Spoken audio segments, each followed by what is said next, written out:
Guys, നമ്മുടെ പുതിയ വീഡിയോയിലേക്ക് എല്ലാവർക്കും സ്വാഗതം.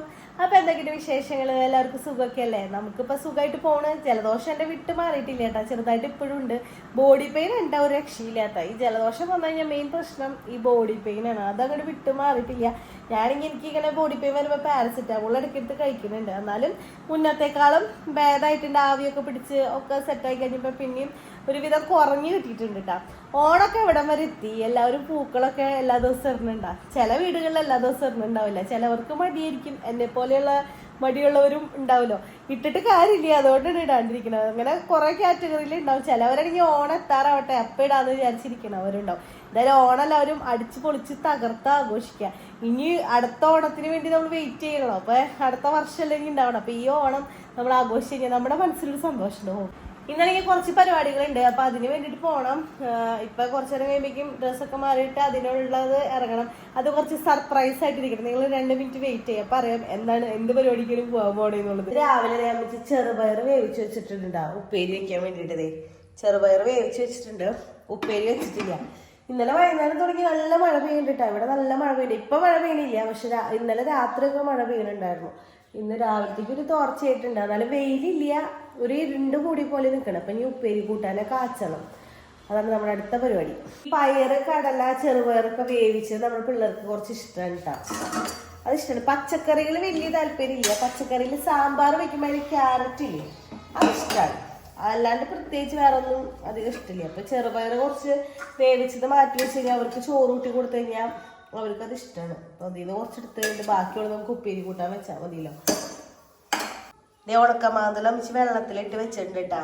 ഇങ്ങനെ വെള്ളത്തിലിട്ട് വെച്ച് കഴിഞ്ഞാൽ അതിന് ഉപ്പ് പോകുന്നത് കുറച്ച്. ഇപ്പൊ ഭയങ്കര ഉപ്പൊക്കെ ആണെങ്കിൽ കുറച്ച് ഉപ്പ് പോകാൻ വേണ്ടിയിട്ട് പ്രഷറുള്ളവർക്കൊക്കെ കുറച്ചുകൂടി നല്ലത്. അതുപോലെ തന്നെ ഇതിന്റെ തൊലി പൊളിക്കാനും കുറച്ചുകൂടി എളുപ്പമായിരിക്കും കേട്ടോ. അതിന് വേണ്ടിയിട്ടാണ് നമ്മളിത് വെള്ളത്തിലിട്ട് വെക്കുന്നത്. അപ്പൊ അത് വറക്കണം. ഉപ്പേരി കൂട്ടാനുള്ള ചുവന്നുള്ളി വെളുത്തുള്ളി ഞാൻ കാച്ചിയത് ചുവന്നുള്ളി വെളുത്തുള്ളി ഞാൻ നന്നാക്കി വെച്ചു. സബോളയും പച്ചമുളകൊക്കെ ഇടാന്ന് വേണ്ട. റൈറ്റിക്ക് ഉപ്പേരി കൂട്ടാനല്ലേ മുളക് പൊടി ഇടാന്ന് വെച്ചാൽ എന്നും കുത്തിപ്പൊടി മുളകല്ലേ. കുറേ നാളെ മുളക് പൊടി ഇട്ട് വെച്ചിട്ട് 3 അടുപ്പ് ഞാൻ ഉപയോഗിച്ചിട്ടുണ്ട് കേട്ടോ. ഒരടുപ്പിൽ നമ്മുടെ അബ്രുമുത്തിന്റെ ബോട്ടിൽ തിളപ്പിക്കാൻ വെച്ചിട്ടുണ്ട്. പിന്നെ 2 എണ്ണത്തിലടങ്ങി മറ്റേ ഉണക്കമീൻ വറുക്കാൻ ഒരെണ്ണം ഉപ്പേരി കാച്ചാൻ. അതിന് 3 അടുപ്പും ഓൺ ചെയ്ത് വെച്ചേക്കാണ്. വേപ്പല എവിടെയാണോ? വേപ്പല സാധാ അവിടെ പുറത്താണ് കഴിക്കാറ്. പുറത്തമിച്ച് വെക്കാറുണ്ട്. പിന്നെ ഇവരെ പേടിക്കണം. ഇവര് കണ്ണ് തെറ്റിക്കഴിഞ്ഞാൽ നമ്മൾ കാണുന്ന വെക്കണ വേപ്പലട്ടിനൊക്കെ കൊണ്ട് ഒറ്റ കമത്തും. പിന്നെ നമ്മളത് അവിടെ നിന്ന് പറക്കേണ്ടി വരും. എൻ്റെ അടുത്ത് ഫ്രിഡ്ജിൽ വെച്ചിട്ടുണ്ട്. ബോക്സിലാക്കിയിട്ട് അമ്മിച്ച് ഇങ്ങനെ വേപ്പല ഈ തണ്ട് കളഞ്ഞിട്ട് ബോക്സിലാക്കി ഇങ്ങനെ വെക്കും. ഇങ്ങനെ ഓരോ കുഞ്ഞു ബോക്സ് ആക്കി വെക്കും. അപ്പൊ അത് കേടാവാണ്ടിരിക്കാൻ വേണ്ടിയിട്ട് നല്ലതാണ്. മുന്നേ നമ്മൾ ഗൾഫിലുള്ളപ്പോൾ അങ്ങനെയല്ലേ ചെയ്യാറില്ല. ചേട്ടന്മാര് പുറത്ത് നല്ല കളിയില്ല.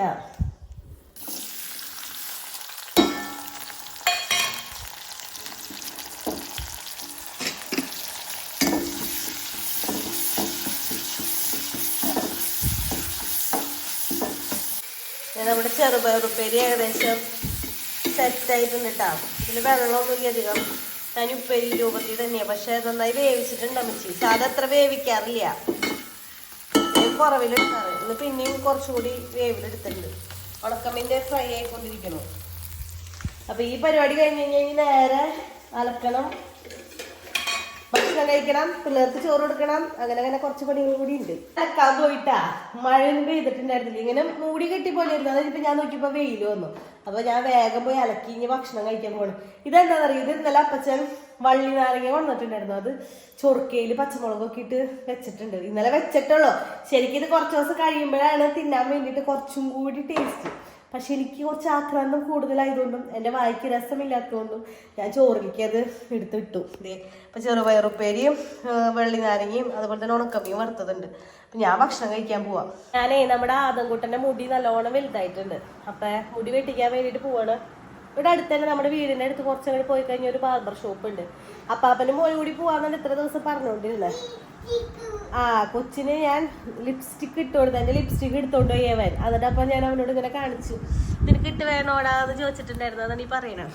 അപ്പം ഞാനും അതും കൂടി പോവാണ്. അലമ്പുണ്ടാക്കാണ്ടിരിക്കാവോ. ഞാൻ ഇതുവരെ മുടി വെട്ടിക്കാൻ വേണ്ടിട്ട് ഇവരെ കൊണ്ടുപോയിട്ടില്ല ചേട്ടാ. ഒന്നാമത്തെ കാര്യം ചേട്ടായി ഉണ്ടാവാറുണ്ട്, ആളെന്നെ കൊണ്ടുപോവാറ്. ഫസ്റ്റ് ടൈം ആണെങ്കിലും ഇതുവരേക്കും ഇപ്പൊ 3 വയസ്സാവാനെ പോണം, ഇതുവരേക്കും ഞാൻ മുടി വെട്ടാൻ വേണ്ടിയിട്ട് ബാർബർ ഷോപ്പിലേക്ക് പോയിട്ടുണ്ട്. അതായത് പിടിച്ചിരുത്താറുള്ളത് ഡെലിഷ്മോനാണ്. അപ്പോൾ ഫസ്റ്റ് ടൈമാണ് ഇവ ഇരിക്കുന്നത്. ഞാൻ വിചാരിക്കുന്നത് കസേരമ്മ ഇപ്പോൾ ഇരുന്ന് കഴിഞ്ഞാൽ പറഞ്ഞു കഴിഞ്ഞാൽ മൊട്ടടിക്കില്ലല്ലോ. മൊട്ടടിക്കുമ്പോൾ നമുക്കിങ്ങനെ ബ്ലൈഡ് വെക്കുമ്പോൾ അങ്ങോട്ടും ഇങ്ങോട്ടും തലയൊക്കെ ഇതായി കഴിഞ്ഞാൽ മുറിയും. ഇത് പിന്നെ ട്രിമ്മർ യൂസ് ചെയ്യുന്ന കാരണം കുഴപ്പമില്ല. വണ്ടിയിലിരുന്നാണ് കഴിഞ്ഞ പ്രാവശ്യം മുടി വെട്ടി. കുറച്ച് ആ ഒരു ധാരണയല്ല. ഇവിടെ വണ്ടി വലിയൊരു തേങ്ങ ഉണ്ടാവില്ല, സാധാ ഒരു ബാർബർ ഷോപ്പാണ്. വണ്ടിയുള്ളത് നമ്മൾ ചാലക്കുടിയിൽ അന്ന് പോയിപ്പോൾ വെട്ടിയതാ. അതുപോലത്തെ ഇവിടെ ഇല്ല. അതിന് പോകണമെങ്കിൽ പിന്നെ ആമ്പല്ലൂർക്ക് പോകണം. അവിടെ വരെ പോവാന്ന് പറഞ്ഞു കഴിഞ്ഞാൽ എളുപ്പമല്ല. അതിന് ഭേദം ഇവിടെ തന്നെ വെട്ടിക്കാം. അപ്പൊ അവരോട് മുടി വെട്ടിക്കാൻ ചെല്ലാന്ന് പറഞ്ഞിട്ടുണ്ടായിരുന്നു. ഇപ്പൊ അപ്പാപ്പനുള്ള അടി കൊടുത്തോണ്ടിരിക്കുക. എനിക്ക് അപ്പാപ്പ മുടി വെട്ടാൻ പോവാന്ന് പറഞ്ഞു. അപ്പാപ്പനെ എണിപ്പിച്ചു കസേരമേന്ന്. എണിപ്പിച്ചിട്ട് അപ്പാപ്പനെയും കൊണ്ട് പോവാന്ന് പറഞ്ഞിട്ടുണ്ട്. അപ്പൊ അപ്പാപ്പ പിടിച്ചോളും, കുഴപ്പമില്ല.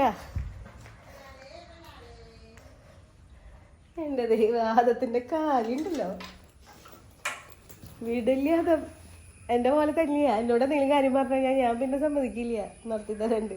അതുപോലെ തന്നെ ആദത്തിനോട് എന്തും പറയുമ്പോൾ സൂക്ഷിക്കണം. നടത്തി കൊടുത്തില്ലെങ്കിൽ പിന്നെ അടിപ്പൂര ബഹളവും. അതെവിടെ ഇരിക്കണേ? ഫ്രണ്ടിൽ നിൽക്കണോ? അപ്പാപ്പന്റെ വണ്ടിമേ പോണേ? വണ്ടി ഇഷ്ടാണോ ജീപ്പാണോ? വണ്ടിയാണോ ഇതാണോ ഇഷ്ടം? ബൈക്കാണോ ഇഷ്ടം? ബൈക്ക് ഇഷ്ടാണ്. വണ്ടി ഇഷ്ടാണോ ജീപ്പ്? മുടി വെട്ടാൻ പോവാന്ന്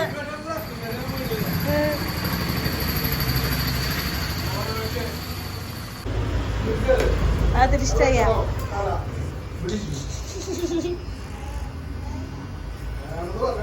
അതിപ്പോ കുഴപ്പമില്ലല്ലോ. പിള്ളേര്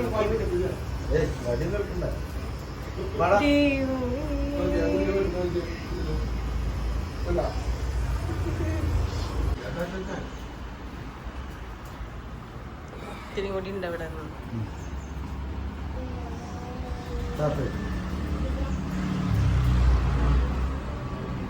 അവര് തുണിയെടുക്കായിരുന്ന അത് ഇവനില്ലാത്ത കാരണ കരച്ചിൽ നിൽക്കുള്ളൂ. ഇവനുണ്ടെങ്കിലേ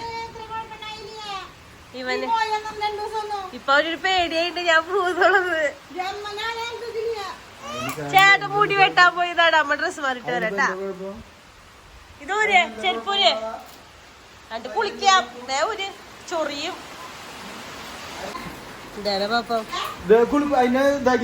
അതിനെ കുളിപ്പിക്കാം. ആ ഡ്രസ്സൂര് അവനാ മിഠായി തിന്നാണ്ട് പോയില്ലേ. ഒന്നും തിന്നില്ലെന്ന് പറയും. മുടി വെട്ടി ഞങ്ങൾ വന്നുട്ടാ. വിചാരിച്ച അത്ര അലമ്പാതം ഉണ്ടാക്കിയിട്ടുണ്ടായിരുന്നില്ല. അത് നല്ല കുട്ടിയായിട്ട് കസേരമേ ഇരുന്ന് ഒരു അലമ്പുണ്ടാക്കാണ്ട് കട്ട് ചെയ്ത് കൂടി. ഞാൻ ഫസ്റ്റ് വിചാരിച്ചൊരു സൈഡ് ഇങ്ങനെ സൈഡ് ഭാരമൊക്കെ കൊടുക്കൂലേ, അങ്ങനെ ഇടിക്കാന്ന് വിചാരിച്ചു. പിന്നെ ഒരു നമ്മളെക്കാളും മുന്നേ ഒരു കൊച്ച് മുടി വെട്ടായിരുന്നു.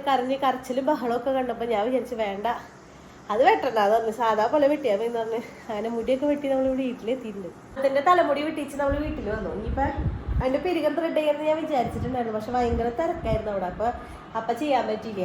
അപ്പം ഞങ്ങളിപ്പോൾ പോയി, ഞാനും എവിടെ പോയാലും വാലുണ്ടല്ലോ, അതും കൂടി ഉണ്ട്. അങ്ങനെ രണ്ടുപേരും കൂടി പെരുകം ത്രെഡ് ചെയ്യാൻ പോവാണ്. ഇവിടെ അടുത്ത് തന്നെയായിട്ടാ, കുറച്ച് ദൂരം നടക്കാനുള്ളൂ.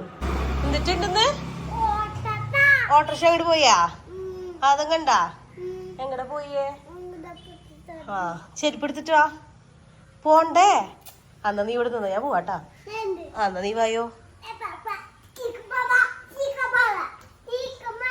കടയിൽ പോയി കഴിഞ്ഞാൽ അതിനിങ്ങനെ കവർ വേണല്ലേ? പാപ്പോ മിഠായില്ലേ? കുറുമ്പാ ഇതിലാണ്ട് പോരാൻ പറ്റില്ലല്ലേ? ത്രെഡ് ചെയ്ത് ഞങ്ങൾ ഇവിടെ പോന്നു. പോരണ വഴിക്ക് ഇവിടെ കടയിൽ കയറി. ഞാൻ കയറിയ കടയിൽ അടച്ചിട്ടേക്കായിരുന്നു. വേറെ കടയിൽ കയറി ചെയ്ത് ഇങ്ങോട്ട് പോന്നു. ആദ്യത്തിന് മിഠായിയും ബിസ്ക്കറ്റും വാങ്ങിയില്ല. എനിക്ക് പെരുകാൻ ത്രെഡ് ചെയ്ത് വന്നു കഴിഞ്ഞാലും അധികം വ്യത്യാസം തോന്നില്ല കേട്ടോ. ഞാൻ ആ ചേച്ചിയുടെ അടുത്ത് പറയായിരുന്നു, ചേച്ചി കുറച്ചും കൂടി കട്ടി കുറയ്ക്കും. അപ്പൊ ആള് പറയണ്ടേ, വണ്ണം മുഖം ചെറിയ ആൾക്കാർക്ക് ഉണ്ടല്ലോ, മുഖം ചെറുതുള്ളവർക്ക് പിന്നെയും ഒരുപാട് കുറച്ച് കഴിഞ്ഞാൽ നല്ലതായിരിക്കും. മുഖം വലുതുള്ളവർക്ക് കുറച്ച് കട്ടിയിലിരിക്കുന്ന മോളെ ഭംഗി എന്ന് പറഞ്ഞു. അപ്പൊ അങ്ങനെ ഞാൻ പെരുകം ത്രെഡ് ചെയ്തു. പക്ഷെ എനിക്ക് വലിയ വ്യത്യാസമൊന്നും തോന്നണം. ഒന്നാമത് എനിക്ക് പെരുകില്ല, ഉള്ളതൊക്കെ ആണെങ്കിൽ കൊഴിഞ്ഞിങ്ങനെ പോയിക്കൊണ്ടിരിക്കുക. പിന്നെ ഇവിടെ ഒരു കട്ടിങ് പോലെ വന്നേക്കണ്ട, കട്ട് ഇത് ഞാൻ എൻ്റെ 2ാം ക്ലാസ്സിലോ 3ാം ക്ലാസ്സിലോ എന്തോ എൻ്റെ ഒരു പേപ്പറിൻ്റെ മോനുണ്ടായിരുന്നു, അവനെ കുളിപ്പിക്കാൻ നോക്കി ഇങ്ങനെ മുന്നൊക്കെ തിണ്ണയുണ്ടല്ലോ അതുമ്മ കയറി നിന്നു. എൻ്റെ കൈ തെറ്റി ഇങ്ങനെ ഞാൻ താഴ്ത്തിക്ക് വീണു. എൻ്റെ കണ്ണ് പോകാൻ അന്ന് രക്ഷപ്പെട്ടു. ഭാഗ്യത്തിന് ഇവിടെ ഒരു സ്റ്റിച്ച്, ഇവിടെ എത്ര 2-3 സ്റ്റിച്ച് അന്ന് ഇട്ടിട്ടുണ്ടായിരുന്നു. അമ്മച്ചിക്ക് അത് കുറേ പേടിച്ചിട്ടുണ്ടായിരുന്നു കേട്ടോ, ചോര നിൽക്കുന്നുണ്ടായിരുന്നില്ല. എന്നെ കൊണ്ട് വേഗം ഓടിപ്പോയതൊക്കെ എനിക്ക് ഇപ്പോഴും ഓർമ്മയുണ്ട്. എന്നിട്ട് ആ സ്റ്റിച്ച് ഇട്ട് എൻ്റെ പാടാണ്, അതുകൊണ്ട് ഈ പീരിയത്തിൻ്റെ വിട്ടൊരു വെട്ട് വന്നിട്ടുണ്ട്. അപ്പം ത്രെഡ് ചെയ്യാൻ പോയാൽ എല്ലാവർക്കും ഒരു സംശയം, ഇതിപ്പോൾ എങ്ങനെ എടുക്കും. അപ്പം എന്നോട് ആ ചേച്ചി പറയുന്നത് ഐബ്രോ വെച്ച് ഫില്ല് ചെയ്തോളൂ എന്നൊക്കെ പറഞ്ഞിട്ട് അങ്ങനെ ത്രെഡ് ചെയ്തിട്ട് വന്നു കേട്ടോ. ഞങ്ങളുടെ ജീവിതത്തിൽ എന്താ ശരിക്കും നടക്കണേന്ന് ഞാൻ തന്നെ ഇടയ്ക്ക് ആലോചിച്ചു നോക്കട്ടെ. നമ്മൾ ഒട്ടും പ്രതീക്ഷിക്കാത്ത കാര്യങ്ങളായിരിക്കും, ഒട്ടും പ്രതീക്ഷിക്കാത്ത സമയത്തായിരിക്കും ഓരോന്ന് ഇങ്ങനെ വന്നുകൂടുന്നുണ്ട്. അത് കാണുമ്പോൾ ഉണ്ടാവുന്നൊരു സങ്കടം ഉണ്ടല്ലോ.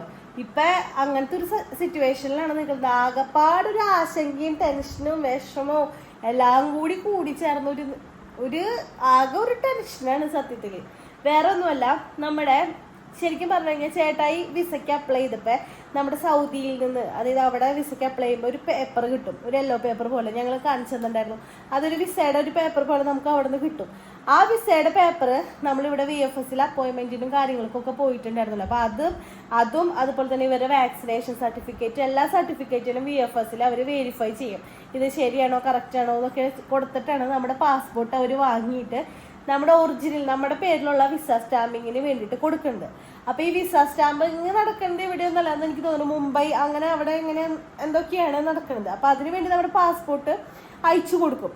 ഇപ്പം നിലവിൽ എന്നിട്ട് സംഭവിച്ചേക്കണമെന്ന് വെച്ച് കഴിഞ്ഞാൽ എനിക്കും അബ്രുവിനും വിസ വന്നു. വിസ എന്ന് പറഞ്ഞു കഴിഞ്ഞാൽ നമുക്ക് അവിടെ നമ്മുടെ പാസ്പോർട്ട് അങ്ങോട്ട് അയച്ചു കഴിഞ്ഞ് കഴിയുമ്പോൾ എല്ലാ കാര്യങ്ങളും നമുക്ക് മെസ്സേജ് വരും. VFSന്ന് നമ്മുടെ പാസ്പോർട്ട് അവർ എടുത്തു എന്നുള്ളത് മെസ്സേജ് വരും. അതുപോലെ തന്നെ അവർ പാസ്പോർട്ട് ഇങ്ങനെ മുംബൈക്ക് അയച്ചു, അങ്ങനെയൊക്കെ മെസ്സേജ് വരും. ഇപ്പം 2 മെയിൽ എനിക്ക് വന്നിട്ടുണ്ട്. അതായത് ഈ വിസ എന്ന് പറഞ്ഞിട്ട് അബ്രുവിൻ്റെയും എൻ്റെയും പേരിലുള്ള വിസ എൻ്റെ ഫോണിക്ക് മെയിൽ വന്നു. ഇന്ന് മെയിൽ വന്നു കഴിഞ്ഞപ്പോൾ എനിക്ക് എന്തിട്ട് ചെയ്യപ്പേ. അതായത് ഞങ്ങൾ 3 പേരും ഒറ്റയടിക്ക് ഞങ്ങളുടെ പാസ്പോർട്ട് 3 പേരും കൂടി ഒരുമിച്ച് കൊടുത്തിട്ട് 2 പേരെ മാത്രമേ വിസ വന്നിട്ടുള്ളൂ. ആദ്യത്തിൻ്റെ വിസ ഇല്ല, മെയിലും ഇല്ല, ഒന്നുമില്ല.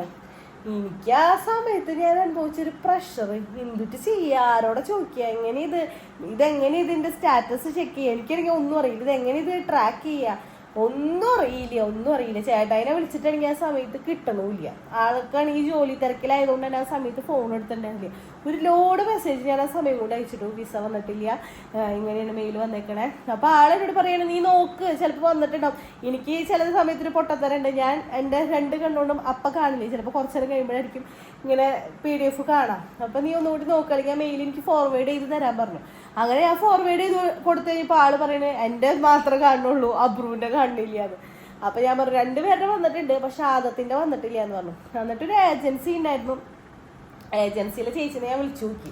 അപ്പോൾ ആ ചേച്ചിനെ വിളിച്ചപ്പോൾ ഇപ്പം പറയാമെന്ന് പറഞ്ഞു. എന്നിട്ടാണ് ആദത്തിൻ്റെ ഇങ്ങനെ നമുക്ക് ആപ്ലിക്കേഷൻ നമ്പർ തരില്ല. അപ്പോൾ ആ ആപ്ലിക്കേഷൻ നമ്പർ വെച്ചിട്ട് നമുക്ക് ശരിക്കും ട്രാക്ക് ചെയ്യാനായിട്ട് പറ്റും. എനിക്കിത് അറിയാത്തതുകൊണ്ടാണ് കേട്ടോ. അറിവുള്ളവർക്കാണെങ്കിലും ഇപ്പോൾ ഗൂഗിളിൽ സെർച്ച് ചെയ്താലും അല്ലെങ്കിൽ യൂട്യൂബിൽ നോക്കിക്കഴിഞ്ഞ് കഴിഞ്ഞാലും നമുക്കിത് എന്താ ചെയ്യേണ്ടതെന്നുള്ളത് അറിയാം. അത് നോക്കാനുള്ള സാഹചര്യം എനിക്ക് അപ്പോൾ കിട്ടിയിട്ടുണ്ടായിരുന്നില്ല.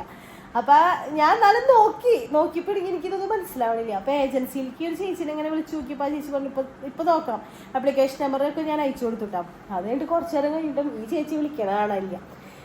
കാണണ്ട. ഇപ്പം ഞാൻ ചേട്ടാനെ വിളിക്കുക, ഇത് ശരിയാവണില്ല, ചേച്ചി വിളിക്കണില്ല, എന്താ ചെയ്യുക. അപ്പോൾ ആള് പറഞ്ഞു, നീ സമാധാനപ്പെട്, ആള് ഇപ്പം പുറത്താണ്, അവിടെ ചെന്ന് കഴിയുമ്പോൾ ലാപ്ടോപ്പിൽ ഞാൻ ആള് ചെക്ക് ചെയ്ത് നോക്കിക്കോളാന്ന് പറഞ്ഞു. അപ്പോഴേക്കും പിന്നെ ഈ ചേച്ചി വിളിച്ചു നോക്കിയപ്പോൾ പറഞ്ഞു, ഇവൻ്റെ മാത്രം പ്രോസസ്സിംഗ് എന്ന് പറഞ്ഞ് കാണിക്കുക, ഇവൻ്റെ കിടക്കുന്നത് പ്രോസസ്സിംഗ്. ഞങ്ങളുടെയൊക്കെ വിസ ഇങ്ങനെ ഇഷ്യൂ ചെയ്തു എന്നുള്ളതാണ് ഞങ്ങളുടെ 2 പേരുടെയും സ്റ്റാറ്റസ് കാണുന്നത്. ഇതിലിപ്പോൾ എന്താ സംഭവിച്ചേക്കണത് ഞങ്ങൾക്ക് ഒരു പിടുത്തില്ല. ഇതിപ്പോൾ എന്താണ് ചെയ്യേണ്ടതെന്നോ, ഇനിയിപ്പോൾ ഇതിന് വേണ്ടിയിട്ട് VFSലേക്ക് കെട്ടിച്ചിട്ട് പോകേണ്ടി വരുമെന്നോ, എന്താണ് ഇവൻ്റെ പ്രശ്നങ്ങൾ എന്തെങ്കിലും ഉണ്ടെങ്കിൽ അവർ പറഞ്ഞു ചിലപ്പോൾ ഇങ്ങനെ എന്തെങ്കിലും കാണിക്കുമായിരിക്കും. ഇതുവരെ അങ്ങനെ കാണിച്ചിട്ടില്ല, ഇനി കാണിക്കുമെന്ന് അവർക്ക് അറിയില്ല എന്നും പറഞ്ഞു. അപ്പം അങ്ങനത്തെ ഒരു സിറ്റുവേഷനിലാണ് ഇപ്പോൾ നമ്മൾ നിൽക്കുന്നത്. പക്ഷെ എന്നാലും എനിക്കൊരു ടെൻഷനാണ് കേട്ടോ, എന്നിട്ട് സംഭവിച്ചേക്കണേ നമുക്കറിയില്ല. ദൈവത്തിൻ്റെ അനുഗ്രഹം കൊണ്ട് പ്രശ്നങ്ങളോ കാര്യങ്ങളോ ഒന്നും ഉണ്ടാവില്ല എന്ന് ഞാൻ വിചാരിക്കണേ. അപ്പം ഇപ്പം നിലവിൽ എൻ്റെ അബ്രുവിൻ്റെ വിസയുണ്ട്, ആദത്തിന് വിസയില്ല, ഒന്നുമില്ല. ആദ്യത്തിൻ്റെ ഒരു ഇതില്ല, പ്രോസസ്സിംഗ് എന്ന് പറഞ്ഞാൽ കാണിച്ച് കിടക്കണം. എൻ്റെ ദൈവമേ അങ്ങനെ ഇന്ന് ഒരുപാട് ടെൻഷൻ അടിച്ചു. ഇപ്പൊ ചേട്ടായി ഒക്കെ വിളിച്ചു കഴിഞ്ഞ് പിന്നെ ഇങ്ങനെ കാര്യങ്ങളൊക്കെ പറഞ്ഞു ഇങ്ങനെ ശരിയാവും എന്ന് പറഞ്ഞ് നമുക്കൊരു കോൺഫിഡൻസ് തരില്ലോ. നമ്മൾ തകർന്നു പോകുമ്പോൾ നമ്മളെ ഒരു സപ്പോർട്ട് തരുമ്പോൾ നമുക്കൊരു സന്തോഷം, ഒരു പേടി കുറഞ്ഞു കിട്ടും. അപ്പൊ അങ്ങനെ ഒരു ഇതിലാണ് ഇപ്പൊ നിൽക്കുന്നത്. എല്ലാവരും പ്രാർത്ഥിക്കുക ആദത്തിന്റെ വിസയും പെട്ടെന്ന് കിട്ടാനും, അതുപോലെ തന്നെ ഇനി ഏതിൽ ചുറ്റിക്കെട്ടുകളും കാര്യങ്ങളൊന്നും ഇല്ലാണ്ട് ഇതിന് പിന്നാലെ നടക്കേണ്ട ഒരു അവസ്ഥ വരാണ്ടിരിക്കാൻ എൻ്റെ കൂടെ നിങ്ങളും കൂടി ഒന്ന് പ്രാർത്ഥിക്കണേ. അപ്പോൾ ഇന്നത്തെ വീഡിയോ ഇപ്പോൾ ഇത്രേ ഉള്ളൂ. അപ്പോൾ നിങ്ങൾക്ക് വീഡിയോ ഇഷ്ടമെങ്കിൽ ലൈക്ക് ചെയ്യുക, ഷെയർ ചെയ്യുക, സബ്സ്ക്രൈബ് ചെയ്യുക, മറക്കാണ്ട് കമൻറ്റ് ചെയ്യുക. അടുത്ത വീഡിയോ ആയിട്ട് വരുന്നതായിരിക്കും. ചേട്ടാ പ്ലീസ്.